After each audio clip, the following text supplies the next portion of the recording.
खोल जमाना उड़ान देखता है, परों को खोल जमाना उड़ान देखता है, जमी पे बैठ के क्या आसमान देखता है। तो हेलो एवरीवन, कैसे हैं आप सभी। आई होप आप सभी बहुत अच्छे होंगे, मस्त होंगे, और मैं भी बहुत अच्छी हूँ, मस्त हूँ। तो इस प्यारी सी पंक्ति के साथ मैं अपने ब्लॉग की शुरुआत करती हूँ। तो आप सभी का स्वागत है मेरे इस नए ब्लॉग में। और फ्रेंड्स, आज का ये ब्लॉग बहुत ही ज़बरदस्त होने वाला है, क्योंकि सावन का अंतिम सोमवार चल रहा है।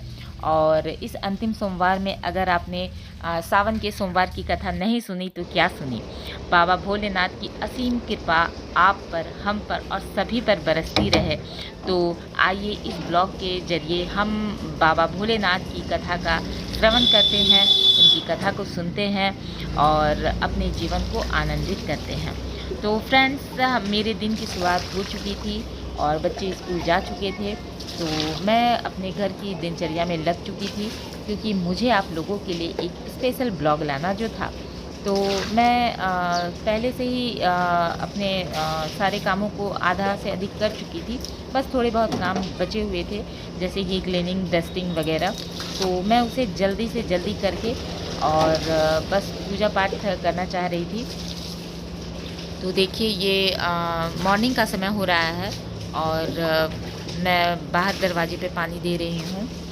तो फ्रेंड्स, आप लोगों ने बाबा भोलेनाथ की पूजा की कि नहीं, और अगर नहीं की है तो ज़रूर कीजिए, क्योंकि सावन में बाबा भोलेनाथ की पूजा करने का एक अपना अलग ही महत्व है। तो इसलिए बाबा भोलेनाथ की पूजा सावन के महीने में बहुत ज़्यादा मायने रखती है।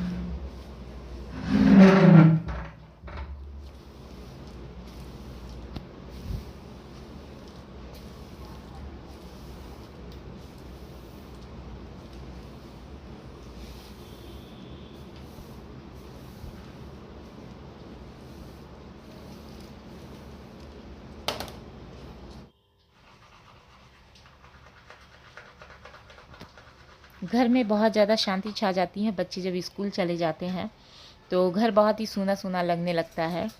और फिर भी चलिए, कोई बात नहीं है। बच्चे तो थोड़ी देर के लिए जाते हैं, फिर आ ही जाते हैं। लेकिन बच्चों के जाने के बाद घर सच में सूना पड़ जाता है।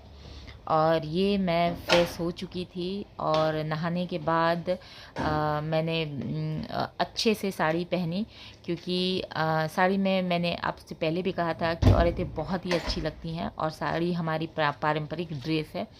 तो ये देखिए, मैं साड़ी पहन चुकी हूँ और आज मैंने आप लोगों के लिए एक स्पेशल सा भोले बाबा बनाया है।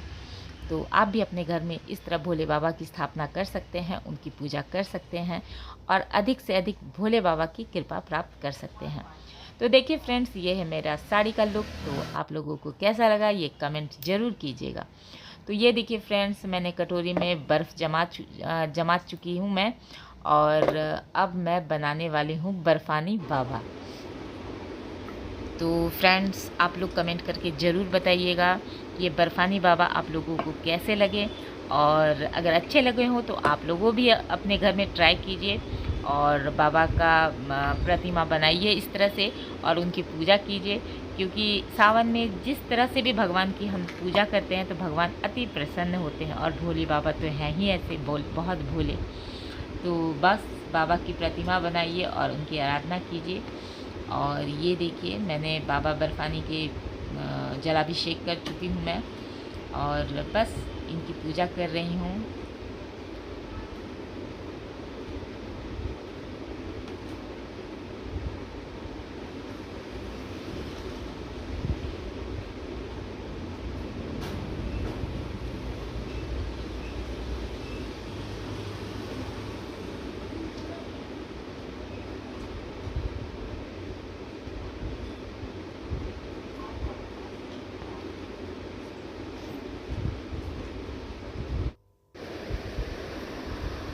हर हर महादेव, जय शिव शंभू।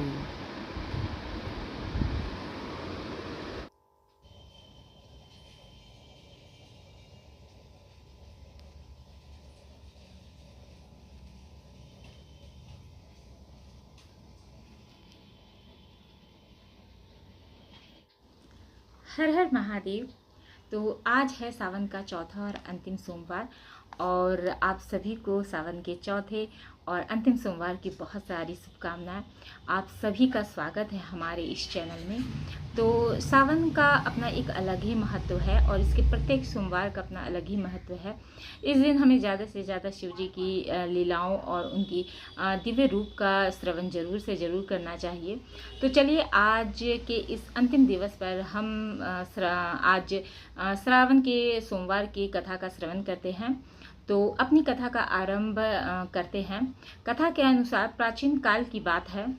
तो कथा के अनुसार एक नगर में अमीर साहूकार निवास करता था। उसके घर में धन धान्य की कोई कमी नहीं थी, परंतु संतान न होने के कारण वह अत्यंत दुखी रहता था। संतान प्राप्ति के लिए वह हर सोमवार श्रद्धापूर्वक भगवान शिव जी की उपासना करता था और संध्या के समय मंदिर में जाकर भगवान शिव के समक्ष दीप जलाता था। उसके भक्ति भाव को देखते हुए एक दिन माता पार्वती ने भगवान शिव से कहा कि हे प्राणनाथ, यह आपका सच्चा भक्त है तथा इतने वर्षों से आपकी पूजा अर्चना कर रहा है, आप इसे संतान प्राप्ति का वरदान क्यों नहीं दे रहे हैं?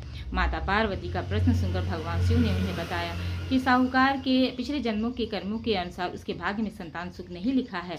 यह सुनकर माता पार्वती ने भगवान शिव से आग्रह किया कि वे उस साहूकार को संतान प्राप्ति का वर प्रदान कर दे। माता पार्वती के आग्रह के बाद भगवान भोलेनाथ ने यह बात मान ली और स्वप्न में उस साहूकार को दर्शन देकर संतान प्राप्ति का वरदान दिया। इसके साथ ही भगवान ने उन्हें यह भी बताया कि उसका पुत्र अल्पायु होगा और वह केवल 16 वर्ष तक ही जीवित रहेगा। साहूकार को इस बात की हार्दिक प्रसन्नता हुई, लेकिन वह संतान को कुछ समय बाद खोने के विचार से चिंतित हो गया। उसने पूरा वृतांत अपनी पत्नी को सुनाया। पुत्र के अल्पायु के बारे में सुनकर उसकी पत्नी भी अत्यंत दुखी हो गई। यह बात जानकर भी साहूकार ने अपने आराध्य की पूजा अर्चना जारी रखी। कुछ समय पश्चात उसकी पत्नी गर्भवती हो गई और उसने एक सुंदर बालक को जन्म दिया। उन्होंने उस बालक का नाम अमर रखा। जब अमर 11 वर्ष का हुआ तो साहूकार ने उसे अपने मामा के साथ शिक्षा ग्रहण करने के लिए काशी भेज दिया।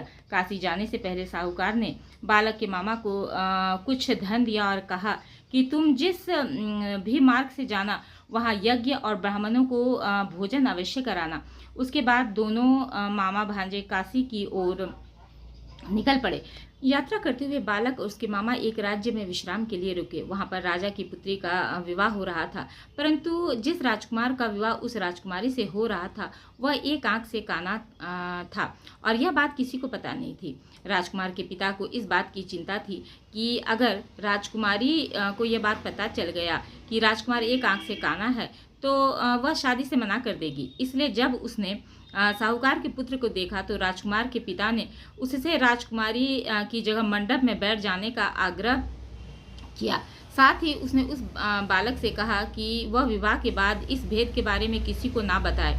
अमर उस राजा की बात मानकर दूल्हे के स्थान पर जाकर मंडप में बैठ गया। इस प्रकार राजकुमारी और बालक का विवाह संपन्न हुआ। विवाह के बाद बालक अपने मामा के साथ काशी के लिए प्रस्थान कर गया। काशी जाने से पहले उस बालक ने राजकुमारी को पत्र के माध्यम से सब बात बता दिया। साथ ही यह भी बताया कि जिस राजकुमार से उसकी विदाई हो रही है वह दरअसल काना है। सत्य जानकर राजकुमारी ने उस राजकुमार के साथ जाने से मना कर दिया। वहीं दूसरी ओर मामा भांजे काशी पहुंच गए और वहां कुछ वर्ष रहने के पश्चात जब वह बालक 15 वर्ष का हुआ, जब वह बालक 16 वर्ष का हुआ तो मामा भांजे ने एक यज्ञ का आयोजन किया। यज्ञ के समापन के बाद उन्होंने ब्राह्मणों को भोजन भी कराया और दान दक्षिणा भी दी। उसके पश्चात बालक की तबीयत खराब होने लगी।